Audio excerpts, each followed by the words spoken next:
of the 28th. And I would say it's probably going to be early in the week, so 28th, 29th, 30th. So once he gets here, what we want to do then is just let him settle in. He goes into quarantine, and they're in quarantine for a minimum of 30 days. Now, he comes from captivity, so he's already used to people. He was hand-reared, etc. So the chances are that he will settle in very quickly, and there won't be any issues. But now he's 15 months old. He's 410 pounds. He's a big baby, and believe it or not, they're a cub until they're 18 months old. So he's still got 3 months before he's not classified a cub anymore. So it's going to be a big deal in Toronto, don't get me wrong, but since Debbie passed away, and in reality, people love Debbie. She was a big part of it. And I see Hudson, she's that next Debbie. People are going to get very attached to this little guy, especially when they see him, because he's got such a character. The difference or the first difference is, there used to be grizzly bears, black bears, and polar bears in those 3 exhibits. Now it's all polar bears. Okay, so the difference there is he's got all 3 enclosures, not just the one enclosure that Debbie had.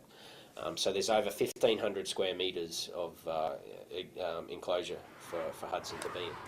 But this technically, the IPBCC is for the orphan bears that are coming from Churchill. We are the transition.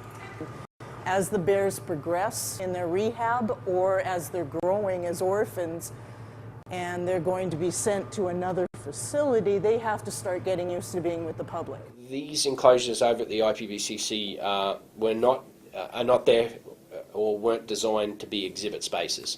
They're enclosures to bring orphan polar bear cubs in and transition them into captivity.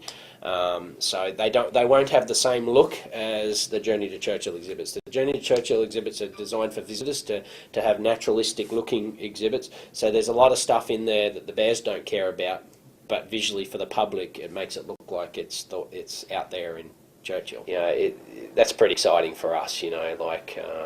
It's one thing to bring an animal in and you've got existing facilities, but to bring an animal in knowing that you're going to put it into facilities